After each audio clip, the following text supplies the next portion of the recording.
Sa video ito, pag-usapan natin ang qualifications, requirements, step-by-step process at estimated na mambabayaran kung ikaw ay magpapa-additional ng restriction code or driver's license code. Kaya tara, samahan nyo ko't panoorin natin ang video na to. Pero bago yan, sa mga hindi pa nakasubscribe sa akin, kayo na ang bahala. So una sa listahan ng mga qualifications ay dapat 18 years old and above ka. Pangalawa, dapat marunong kang bumasa at sumulat sa Filipino man or English. Pangatlo, must be physically and mentally fit to operate a motor vehicle. At sunod, ito naman ay para sa mga applicant na may mga demerit points. So para naman sa mga nagtatanong kung ano daw ba yung demerit points. So ang demerit points guys ay mga puntos na naiipon natin every time na nahuhuli tayo sa isang traffic violation. So lahat po ng traffic violation ay meron pong equivalent na demerit points. Merong 1, 3 hanggang 5 demerit points po. So ngayon po, for example, ang ating demerit points ay mag-accumulate na ng 40 points dahil sa lagi tayong nahuhuli. Ibig sabihin niyan, automatic na po na marirevoke ang ating driver's license. Kaya mag-iingat po tayong palagi para hindi po umabot ng 40 ang ating demerit points at magresulta sa pagka-revoke ng ating driver's license. So for example po, kung ang ating driver's license ay may validity na 5 years or pagpalagay na natin na 10 years, so dapat within the period po of 5 years or 10 years, dapat kailangan hindi tayo mag-accumulate ng 40 demerit points. At sa mga nagtatanong kung mare-reset or mabubura pa ba ang mga demerit points na ito, ang sagot po dyan ay pwede pa po yang ma-reset or mabura. Mare-reset lang po yan or mabubura kapag nakapag-renew kayo ulit ng inyong lisensya. Kaya mag-ingat po tayo palagi. At para naman sa mga nagtatanong kung paano daw makikita yung demerit points. So makikita nyo po yan sa LTO portal account ninyo. So magagawa na po ako ng video dyan kung paano ninyo makikita doon.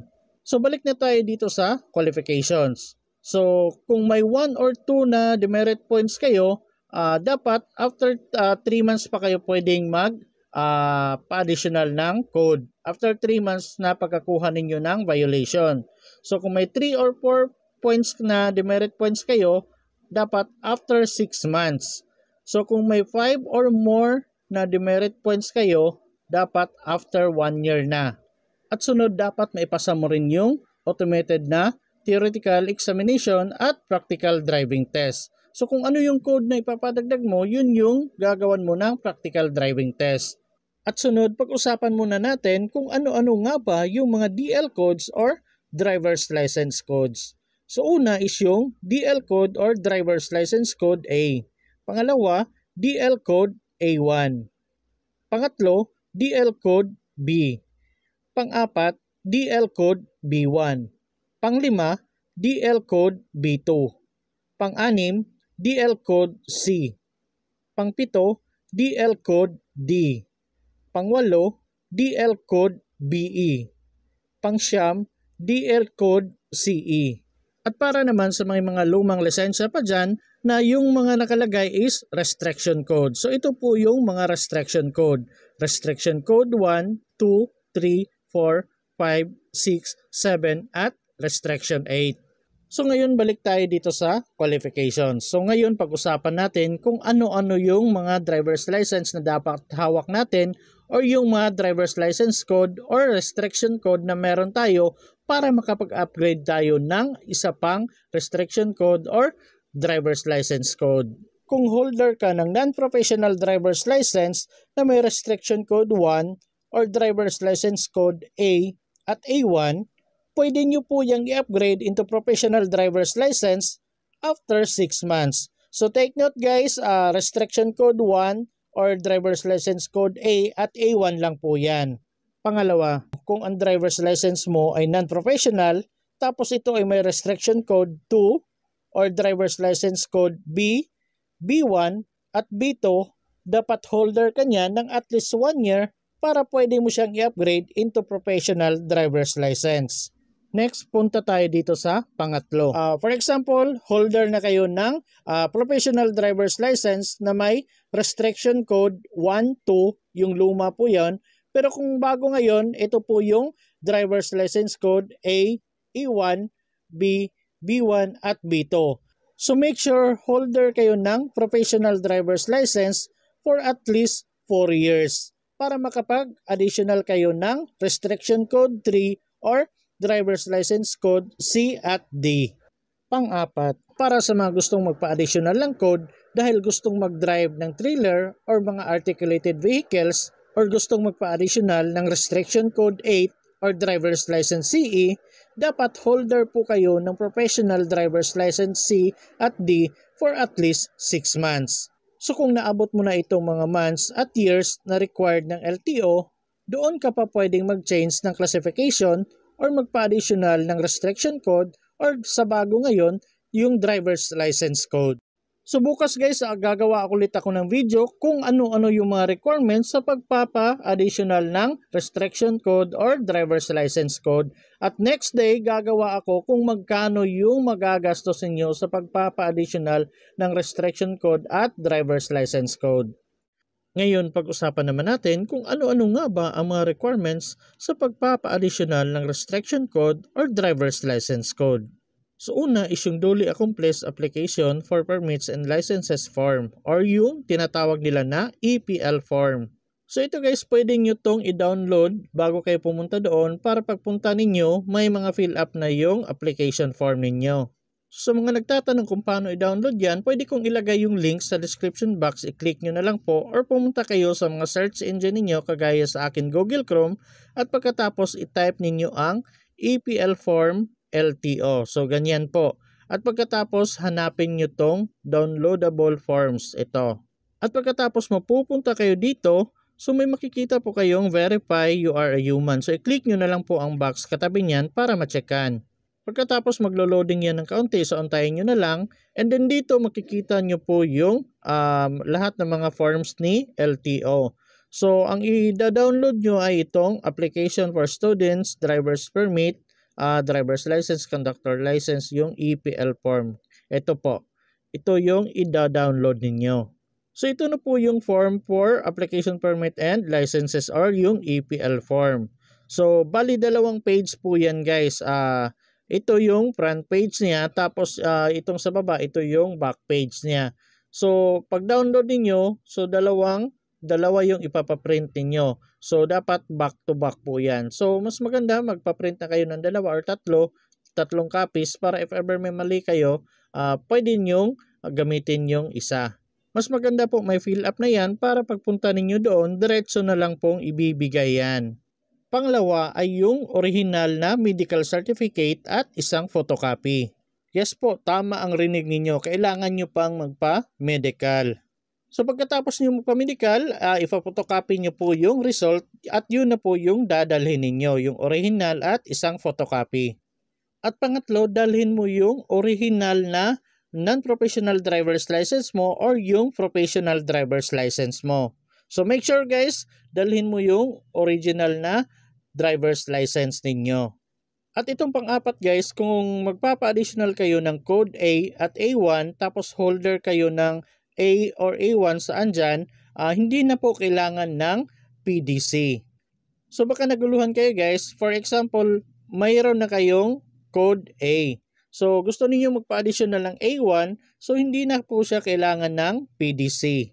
At same din dito sa pang-apat, for example, holder kayo ng B, B1 at B2, tapos magpapa-additional kayo ng code alinman dyan, B, B1 at B2, hindi na po kailangan ng PDC. For example guys, holder kayo ng code B, tapos magpapa-additional kayo ng B1 or B2, hindi na kailangan ng PDC.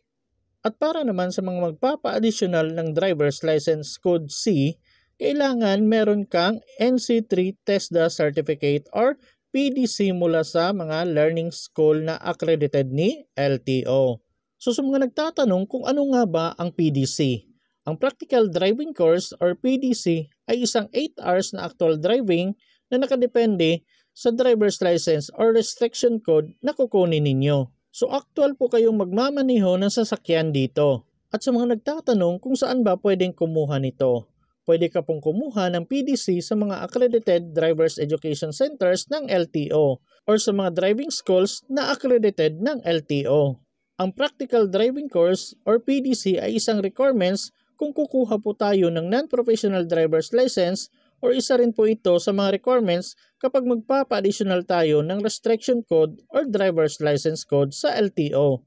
At para naman sa mga magpapa-additional ng driver's license code D, kailangan pa rin na meron kayong NC3 TESDA certificate or PDC na mula sa mga learning school na accredited ni LTO. And then, para sa mga magpapa-additional ng driver's license code BE, so ganun pa rin guys, kailangan ng NC3 TESDA certificate at or PDC mula sa mga learning accredited school ni LTO.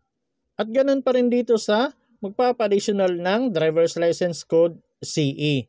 So kailangan pa rin ng TESDA certificate na NC3 or PDC mula sa mga learning school na accredited ni LTO. Kung pasok naman kayo sa qualifications at nakumpleto na ninyo ang mga requirements, pwede na kayong pumunta sa LTO offices. Pero reminder lang, dapat naka-proper dress code kayo. Sa mga lalaki, hindi pwede ang mga nakasando, naka-shorts at naka-tsinelas. At sa mga babae naman, hindi pwede ang mga nakasando, naka-tube, naka-tank top, sleeveless, short at tsinelas lang. At ngayon, pag-usapan naman natin ang step-by-step process sa loob ng LTO office. Kapag nandoon na kayo sa loob, pumunta sa customer service, doon bibigyan kanila ng EPL form, pero kung meron na kayong EPL form at napil-upan nyo na, bibigyan na lang nila kayo ng number at hihintayin nyo na lang na tawagin kayo. At pagkatapos nun, papupuntahin na kayo sa evaluator window, kung saan titingnan ang mga requirements ninyo, titingnan kung kumpleto, totoo at valid ba. At kung tapos na, papupuntahin na kayo sa cashier para magbayad. At pagkatapos nun, magte-take na kayo ng basic driving theory test at kung bumagsak kayo dito, ito na ang end of transaction. So balik na lang kayo ulit. By the way guys, may mga reviewer ako na nandyan sa YouTube channel ko. Hanapin nyo na lang po, baka makatulong sa inyo. Pero kung masa naman kayo sa written or computerized exam, punta na tayo sa pag-take ng practical driving test. At kung hindi kayo nakapasa sa practical driving test, ito na rin ang end of transaction at balik na lang kayo ulit. At kung napasa na ninyo ang written or computerized exam at natapos na ninyo ang practical driving test, i-approve na ng approving officer ang inyong application. At pagkatapos papupuntahin naman kayo sa window kung saan kukunan kayo ng litrato, signature at biometrics. Pagkatapos nun, papupuntahin na kayo sa cashier para magbayad. After that, antayin nyo na lang po ang bago ninyong driver's license na nandun na yung pina-additional ninyo na restriction code or driver's license code kasama na ang OR or official receipt. At sa release form, huwag kalimutang ilagay yung pangalan ninyo at yung perma ninyo. At ngayon pag-usapan naman natin kung magkano yung estimated na mababayaran ninyo sa pagpapa-additional ng restriction code or driver's license code. So para sa mga valid pa yung driver's license at hindi pa expire at hindi pa for renewal, ito po yung magagastos ninyo. So sa license card, 250, sa change driver's license code, 100, sa written and computerized exam, 100, tapos ang medical is nasa 400 to 500 pesos, depende na yan sa medical clinic na mapupuntahan ninyo. Tapos yung car rental, optional lang po yan. Kung may sasakyan kayo, dalhin nyo na lang po para hindi na kayo magre-renta ng sasakyan doon. At wala na kayong babayaran na car rental. Sa akin may car rental pa 250. At para naman sa mga for renewal na or expire na yung driver's license nila at gusto nilang magpa-additional na rin ng restriction code, ito yung mababayaran ninyo. Driver's license card, 585. Change driver's license code, 100. Written and computerized exam, 100. Tapos yung medical is nasa around 400 to 500 pesos. Depende pa rin sa medical clinic na mapupuntahan ninyo. Tapos yung car rental, depende na po yan kung magdadala kayo ng sasakyan o magre-renta kayo doon. So kung nakikita ninyo, ang kaibahan lang po sa valid license pa at yung for renewal na, kung magpapa-additional kayo ng code is yung license card lang, yung babayaran. Kasi kung valid pa, 250 lang, pero kung for renewal na talaga, 585 na. So take note guys, para pa lang po yan sa driver's license. Hindi pa kasali yung sa PDC na babayaran ninyo. So magbibigay ako ng estimated na amount na mababayaran ninyo sa pagkuha ng PDC. Depende po yan sa code na ipapa-additional ninyo at depende rin po yan sa driving school na mapupuntahan ninyo. So estimated lang to guys, pwedeng bababa, pwede pong tataas. So para sa mga restriction code 1 or driver's license code A, nasa 1,500 to 2,500. Tapos sa mga restriction code 2 or driver's license code B, nasa 2,500 to 4,500.